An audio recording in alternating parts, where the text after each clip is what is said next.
사랑하는 제주도의 침례교회 성도 여러분, 한 주간 평안하셨습니까? 이 시간 교회 소식 먼저 알려드리도록 하겠습니다. 코로나19의 확산이 심해져서 계속해서 오늘까지는 온라인 예배로 예배를 드립니다. 다음 주에는 대면 예배를 드릴 수 있기를 바랍니다. 새벽 기도회와 수요 바이블 아카데미도 이번 주까지는 쉬겠습니다. 고3, 중3 수험생들을 선한 길로 인도해 주시기를 계속해서 기도해 주시기를 부탁드리고요. 아이들이 이번 기회에 하나님의 인도하심을 온전하게 경험하는 복된 그런 시간들이 되어지기를 바랍니다. 연세가 많으신 어르신들의 건강을 위해서도 계속해서 기도를 부탁을 드립니다.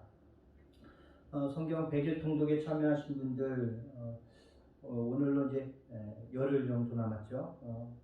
힘내시고 끝까지 완주해 주실 수 있기를 바랍니다. 교회 달력이 준비되어 있는데요. 계속해서 말씀을 드리지만 개인적으로 오셔서 가져가실 수 있기를 바랍니다. 이 시간에 기도함으로 2021년 1월 17일 주일 예배를 하나님께 올려드리도록 하겠습니다. 기도하겠습니다. 하나님이여, 나를 지켜주소서. 내가 주께 피하나이다. 내가 여호와께 아뢰되 주는 나의 주님이시오니 주밖에는 나의 복이 없다 하였나이다. 우리의 피난처가 되시고 우리의 복이 되어주신 하나님 감사드립니다. 오늘도 이 예배를 통해 하나님을 만날 수 있는 복된 기회를 허락하신 하나님의 사랑과 그 은혜의 감사로 이 예배를 드릴 수 있기를 소망합니다. 여전히 확산되고 있는 코로나의 감염과 폭설과 강추위로 유독 힘들고 지치는 겨울을 보내고 있습니다. 계속해서 비대면으로 예배를 드리며 그동안 지켜왔던 신앙도 얼어붙는 듯합니다. 그럼에도 이 시간 주님께 예배함은 우리를 구원하시기 위해 예수 그리스도의 십자가 죽으심과 부활로 확인시켜 주신 하나님의 사랑과 은혜를 확신하기에 또 그 확신을 통해 우리 자신이 하나님의 자녀임을 알고 있음에 기인하는 줄 믿습니다. 그렇게 예배의 형식보다 우리 마음의 중심을 살피시는 하나님 앞에 이 시간 신령과 진정으로 예배케 하시고 준비하신 은혜를 예배하는 모든 성도님들께 부어주시옵소서. 주님, 연약하여 넘어지고 실수하는 우리를 지켜주시고 하나님의 말씀이 아닌 나의 생각과 욕심으로 살려고 돌아가려는 우리의 길을 돌이켜 주시기를 소망합니다. 사회의 질타와 조롱이 되어져 가는 교회를 지켜주시기를 원합니다. 그렇게 우리의 믿음의 성도들이 주님의 자녀된 삶을 살아 세상의 빛으로 살며 허울뿐인 신앙인이 아닌 예수 그리스도의 심장을 품은 성도의 삶을 살게 하여 주시옵소서. 낮은 자리로 오셔서 약하고 가난한 자들에게 사랑으로 섬겨주셨던 그 마음을 품게 하시고 십자가의 고난 앞에서도 자신의 뜻을 굽히시고 하나님의 뜻에 자신을 맡기신 그 순종과 따름의 삶을 살아갈 수 있게 하여 주시옵소서. 오늘도 말씀의 은혜가 모든 성도들에게 넘쳐 새 힘을 얻는 회복과 치유의 시간이 되어지길 바라오며 우리를 구원하신 예수 그리스도의 이름으로 기도합니다. 아멘. 오늘 함께 은혜 나눌 말씀 사도행전 17장 16절에서 23절 말씀입니다. 다 함께 읽겠습니다.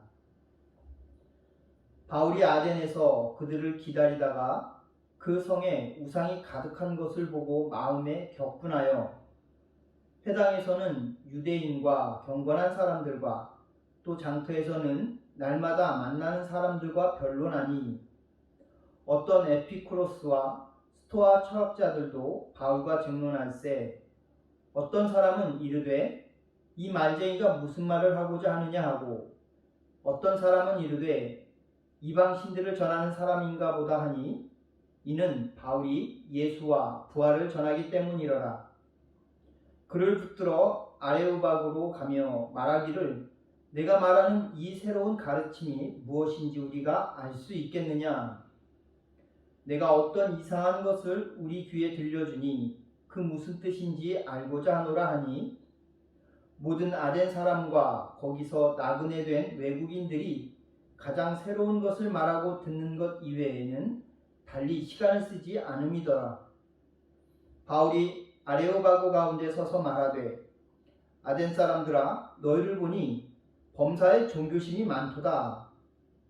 내가 두루 다니며 너희가 위하는 것들을 보다가 알지 못하는 신에게라고 새긴 단도 보았으니 그런즉 너희가 알지 못하고 위하는 그것을 내가 너희에게 알게 하리라. 아멘. 이 시간 우리 옆에 있는 가족들과 인사하겠습니다. 사랑합니다. 축복합니다. 은혜 많이 받으십시오. 오늘 종교심이라는 제목으로 함께 말씀을 나누고자 합니다. 지금 바울이 있는 곳은 아덴이라는 곳이죠. 이 아덴으로 피신으로 온 겁니다. 이 아덴에 피신 온 바울은요, 이 행적을 가만히 살펴보면 바울이 선교 전략을 통해서 그리고 계획을 해서 아덴으로 온 것이 아니었죠. 계획한 것이 아니고 또 그렇게 오늘 본문 16절에서 보는 것처럼 바울은 그것에서 할 수 있는 것이 디모데와 실라를 기다리고 있는 것이 다였습니다. 그렇게 기다리다가 아덴에 아주 가득히 찬 그 우상들을 보게 되었고 바울은 그것을 통해서 아주 거룩한 분노를 표출하게 됩니다. 지난 시간에 나누었듯이 그것은 아덴에 가득한 우상으로 인함이 아니라 그 우상으로 말미암아 멸망으로 이끌리면서도 그 끝을 모르고 끌려가고 있던 그 아덴 사람들을 불쌍히 여긴 바울의 그 마음 안에 있던 그 하나님의 사랑에서 기인된 그 거룩한 분노였죠. 그런데 사실 잘 살펴보면 당시 아덴은요, 그 옛날 그 찬란했던 그 아덴이 찬란했던 영광을 상실했지만 그 영광을 추억하며 어찌 보면 일보다는 각종 그 사상에 치지 않아도 관심을 갖고 있었던 아주 작지만 대학 도시였다고 합니다. 문화, 종교, 경제, 사회, 법, 학문들이 어떤 중심지였던 거죠. 그리고 그런 중심에 도시의 그 광장이 아주 커다란 역할을 하고 있었습니다. 오늘 본문에 등장하고 있는 그 아레오바고는요, 전쟁의 신인 그 아레스의 언덕이라는 그 의미를 가진 종교적인 그 제도 그리고 의식에 관련된 그 일을 책임지고 또 아덴이라는 그 시안에 있던 그 공식적인 그 의결 기구였다고 합니다. 특별히 이 아레오바고는 종교 문제에 있어서는 아주 막강한 권한을 가지고 있던 장소였습니다. 아덴의 그 교육, 철학 강의, 공공도덕, 외래 종교들을 간섭할 수 있는 권한을 이 아레오바고가 가지고 있었습니다. 그래서 지금도 그리스에서 그 대법원의 명칭으로 이 아레오바고를 쓰고 있습니다. 그런 곳에서 바울이 복음을 전할 수 있었던 그것은 바울이 어떤 그 마음에 품고 있던 거룩한 분노도 있겠지만 그것 아덴 사람들의 어떤 지식에 대한 열망 또 갈망 그런 것들이 한몫을 했음을 오늘 본문이 알려줍니다. 오늘 본문 19절과 20절입니다. 그를 붙들어 아레오바고로 가며 말하기를 내가 말하는 이 새로운 가르침이 무엇인지 우리가 알 수 있겠느냐. 내가 어떤 이상한 것을 우리 귀에 들려주니 그 뜻이 무엇인지 알고자 하노라 하니. 바울의 복음을 전해들은 그 많은 사람들이 예수와 또 부활이라는 그 단어에 대해서 호기심을 갖기 시작합니다.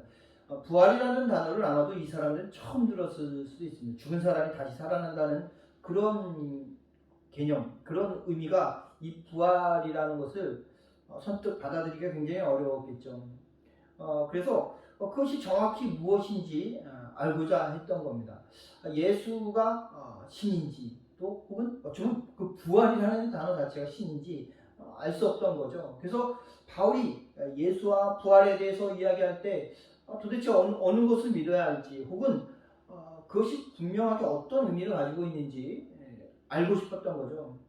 그래서 그들이 바울을 붙들고 아레오바고로 가서 그 호기심을 해결하고자 합니다.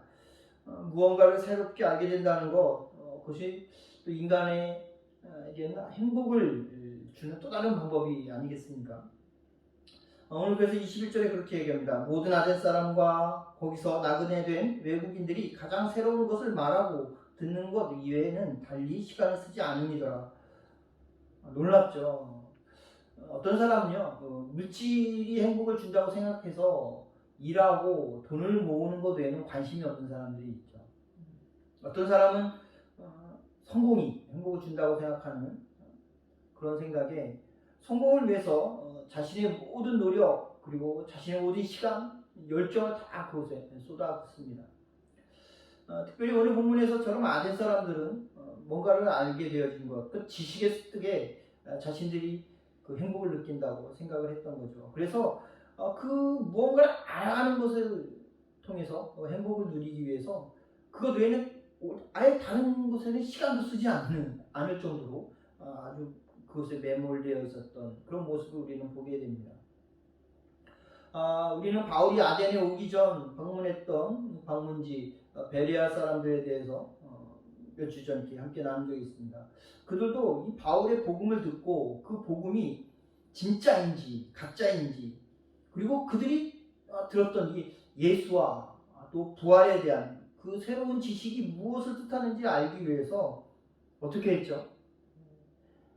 베레아 사람들이 행했던 모습과 이 아덴 사람들이 행했던 모습은 상당히 이렇게 좀 다른 면이 있습니다.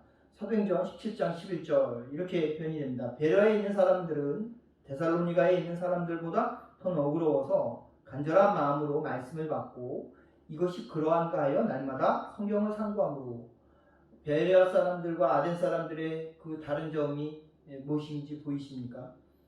새로운 것에 대한 아덴의 사람들은 말하고 듣는 것 외에는 달리 시간을 쓰지 않는 사람들이었어요. 반면에 베레아의 사람들은 새로운 것을 자신의 것으로 삼을지 말지를 스스로 고민하고 연구하면서 열심을 내었던 그런 사람들이었음을 오늘 본문 앞에 있는 사도행전 17장 11절에 우리에게 알려줍니다. 바울이 그런 에덴 사람들을 보면서 본문 22절에서 뭐라고 얘기해요? 여러분들은 모든 면에서 종교심이 많네요 라고 이야기하고 있습니다. 그러면서 이어진 23절을 통해서 그곳 아덴에 알지 못하는 신에게라고 새긴 그 제단을 본 것을 말하면서 복음을 전하기 시작을 하죠. 우리의 신앙 왠지 모르게 이 아덴 사람들과 닮은 게 아닌가 이렇게 걱정이 됩니다. 저 스스로는 베레아 사람들과 닮기를 소망합니다. 여러분 또한 아마도 그런 신앙을 갖기를 소망하실 수 있습니다.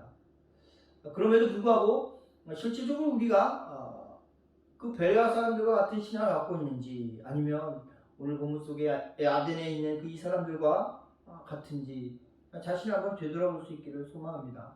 실제로 그리스도인들을 이야기할 때 가장 많이 그 특징적으로 말하는 게 뭐예요? 말이 많다는 거죠. 말 잘한다는 거죠. 예. 말하는 것을 좋아하고 사실 자신들의 신앙은 주일에 설교를 듣는 것으로 끝내려는 그런 오늘날의 그 성도들의 모습이 왠지 이 아덴 사람들과 겹쳐집니다.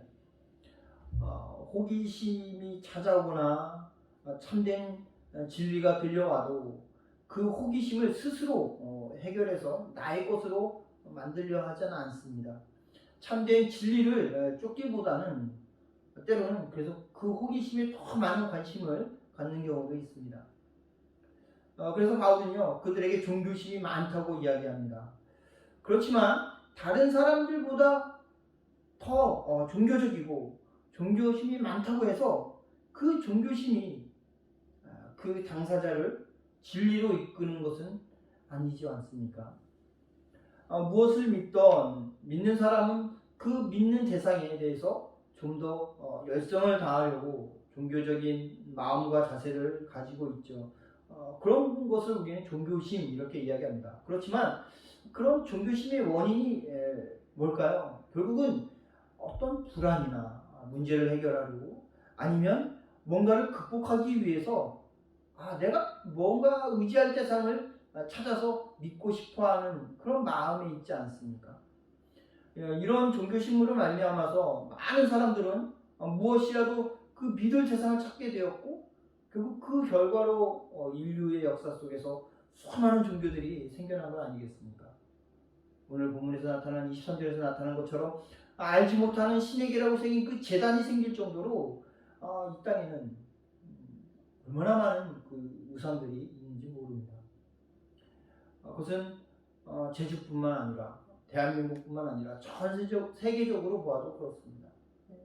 하지만 더 중요한 것이 있죠. 이 종교심이 종교의 참된 그리고 종교의 어떤 그 진리를 결정하는 기준이 되지 않는다는 겁니다. 참됨과 진리는 믿음의 대상에서 결정이 된다는 거죠. 내가 확신하고 믿는다고 해서 그것이 참되다는 것이 아니라는 말이에요. 그래서 종교의 참됨의 여부는 인간의 종교심으로 드러나는 것이 아니고요. 그 인간이 경배하는 대상에 의해서 판가름이 난다라는 겁니다. 그러니까 내가 얼마큼 믿음이 좋은가가 문제가 아니라 내가 무엇을 믿는가, 내가 믿고 있는 그 믿음의 대상이 중요하다는 거죠. 그래서 바울이 아덴 사람들에게 여러분들은 모든 면에서 종교심이 많네요라고 하는 이 말이요. 왠지 슬프고 씁쓸하게 들려집니다. 그들이 그 누구보다도 더 종교적이고 종교심이 클지 모르지만 지금 그 아덴 사람들이 경배하고 믿고 의지하려고 하고 있는 그 대상은 고작 돌덩이, 고작 쇠붙이에 지나지 않습니다. 그런 아무런 능력도 없는 그냥 그들이 만들어낸 우상에 불과한 것이죠. 우리는 종교적이고 종교심이 큰 사람처럼 보이고 싶어 할지도 모르겠습니다. 그래서 더 종교적인 모습의 교회 건물과 어떤 예배 형식, 또 예배 때 우리의 자세, 몸가짐 그런 것들에 더 치중할 수 있는 거 아닐까요? 하지만 하나님은 그런 우리의 겉모습이 아닌 우리 중심을 보시는 하나님이시지 않겠습니까? 지금 이 현실 대면 예배를 드리지 못함으로 내가 드리는 예배가 하나님께서 기뻐하시지 않는 예배가 될지도 모른다는 그런 생각을 하시는 분들도 있을 수 있습니다. 이러다가 정말 신앙을 다 잃어버리는 거 아닐까? 자신의 어떤 신앙과 믿음에 의심을 할 수도 있겠죠. 그렇지만 다시 우리는 기억해야 합니다. 하나님은요, 자신의 외아들인 예수 그리스도를 십자가에 죽이시기까지 우리를 사랑하신 분이 아니십니까? 그 아들의 죽음을 부활을 통해서 다시 살리심으로 죄로 인해 죽을 수밖에 없었던 우리에게 용서와 부활의 소망을 주신 분이 아니십니까? 마태복음 15장 32절에 이런 내용이 나오죠. 예수께서 제자들을 불러 이르시되 내가 무리를 불쌍히 여기노라. 그들이 나와 함께 있은지 이미 사흘이매 먹을 것이 없도다. 그래서 기진할까 하여 굶겨 보내지 못하겠노라.